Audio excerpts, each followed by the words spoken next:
நீதிக்கு பின் பாசம் படத்தில் எம்ஜிஆருக்கும் நம்பியாருக்கும் ஒரு சண்டை காட்சி. நம்பியாருக்கு டூப்பாக நான் நடிக்கிறேன். காலை 7 மணியிலிருந்து பிற்பகல் 1 மணி வரை கால் ஷீட். எம்ஜிஆர் நம்பியார் எல்லாம் மேக்கப் போட்டுக்கொண்டு ரெடியாக காத்திருக்கிறார்கள். அன்று காலையிலிருந்து எனக்கு பயங்கரமான வயிற்றுப்போக்கு. என்ன வெள்ளமோ மருந்து சாப்பிட்டும் நிற்கவில்லை. நான் வாகினியில் 7வது படப்பிடிப்பு தளத்திற்கு சென்று அடையும் போது மணி 8 ஆகிவிட்டது. என்னப்பா லேட் பண்ணிட்ட என்று மேக்கப் மேன் ராமச்சந்திரன் கேட்டார். அவர் பிரபல ஹீரோ பி.யு. சின்னப்பாவிற்கு பிரத்யேக மேக்கப் மேனாக இருந்தவர். ராமச்சந்திரனின் மகன்தான் ஆர். சுந்தரமூர்த்தி. பல முன்னணி ஹீரோக்களுக்கு ரெகுலர் மேக்கப் மேன், கலைமாமணி பட்டம் பெற்றவர்.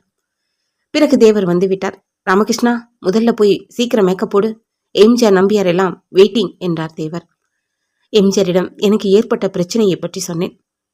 தேவரிடம் அர்ஜென்டாக இங்கே ஒரு டாக்டரை வரவழைக்க முடியுமா என்று எம்ஜிஆர் கேட்டார். தேவருக்கு தூக்கி வாரி போட்டது. என்னனே, என்னாச்சு என்று பதட்டத்துடன் கேட்டார். எனக்கு ஏற்பட்டிருந்த பிரச்சனையை எம்ஜிஆர் விளக்கினார். 1/4 மணி நேரத்தில் ஒரு டாக்டர் செட்டுக்கு வந்தார். எனக்கு ஏதோ மாத்திரை கொடுத்தார். தண்ணி கொண்டு வர சொல்லி அங்கேயே சாப்பிட சொன்னார். உடனடியாக நிவாரணம் கிடைக்க ஒரு இன்ஜெக்ஷனும் போட்டார். வயிற்றுப்போக்கு நின்றுவிடும். 3 மணி நேரத்திற்கு கண்டிப்பாக ஒன்றும் சாப்பிடக்கூடாது என்றார்.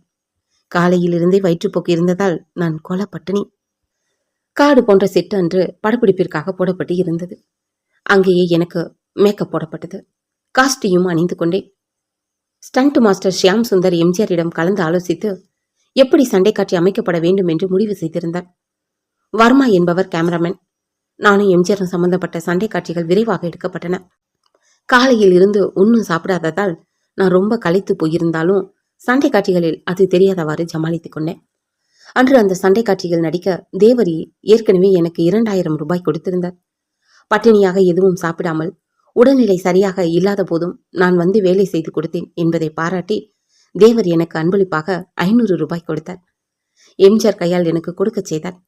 எம்ஜிஆரை போல ஸ்டண்ட் கலைஞர்கள் மீது தேவருக்கும் தனி அபிமானம் உண்டு. அவரும் ஆரம்பத்தில் ஸ்டண்ட் வீரராக சாண்டோவாக இருந்தவர் தானே. எம்ஜிஆர் குண்டடிப்பட்டு சென்னை ஜெனரல் ஹாஸ்பிட்டலில் சிகிச்சை பெற்று வந்தபோது அவரை பார்க்க சின்னப்ப தேவர் ஜெனரல் ஹாஸ்பிட்டலுக்கு வந்தார். எம்ஜிஆரை கேட்காமலே அவரது மருத்துவ செலவுக்காக 5 லட்சம் ரூபாய் கொடுத்தார். ஹாஸ்பிட்டல் செலவு முழுவதையும் எம்ஜிஆர் தன் சொந்த பணத்திலிருந்து செலவு செய்தார். அரசாங்கத்தின் உதவியை ஏற்கவில்லை.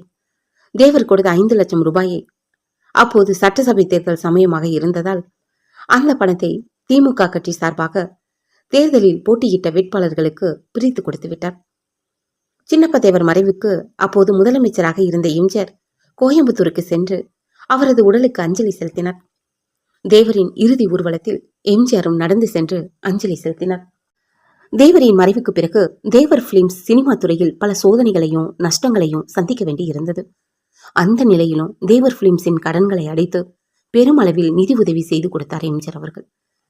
பிரபல நகைச்சுவை நடிகர் NS கிருஷ்ணன் மீது எம்ஜிஆருக்கு மிகுந்த பாசமும் மரியாதையும் உண்டு. 1935 மேனகா என்ற படத்தில் அறிமுகமானார் NSK.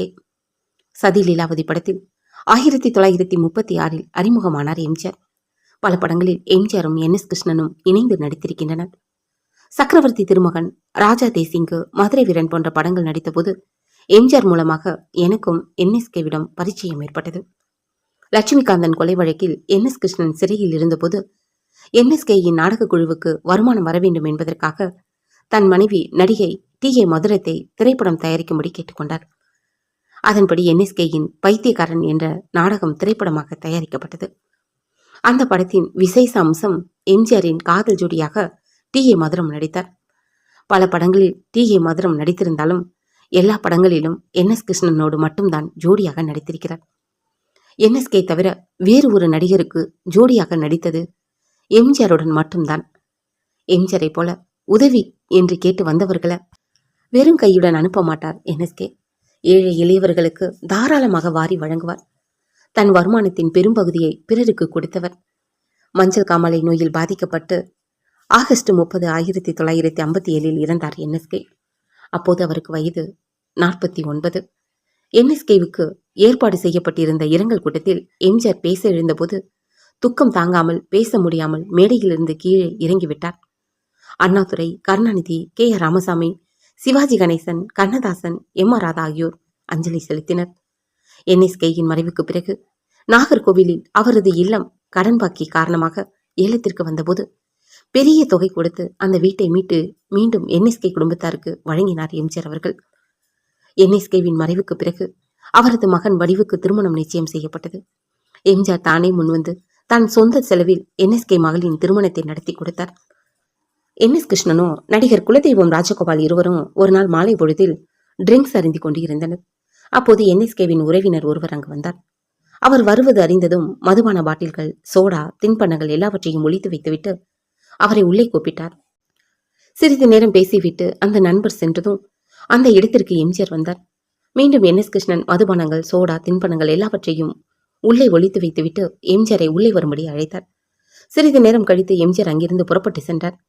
குலதெய்வம் ராஜகோபால் அப்போது கலைவாணரிடம், முதல்ல உங்க உறவுக்கார் வந்த போது ட்ரிங்க்ஸை எல்லாம் அப்புறப்படுத்தினீங்க, பின்னர் எம்ஜிஆர் வந்த போதும் அப்படியே செய்தீங்க, ஏன் பண்றீங்கன்னு புரியலையே என்று கேட்டாராம். ரொம்ப சிம்பிள் தம்பி, முதல்ல வந்தவர் உறவுக்காரர், முடாக்குடியன். அவன் மட்டும் தனியாளாக முழு பாட்டிலையும் குடித்து விட்டு தீர்த்து விடுவார். நமக்கு கொஞ்சம் கூட எதுவும் மிஞ்சாது. எம்ஜிஆரை பொறுத்தவரையில் குடிப்பழக்கம் அறவே அவருக்கு பிடிக்காது.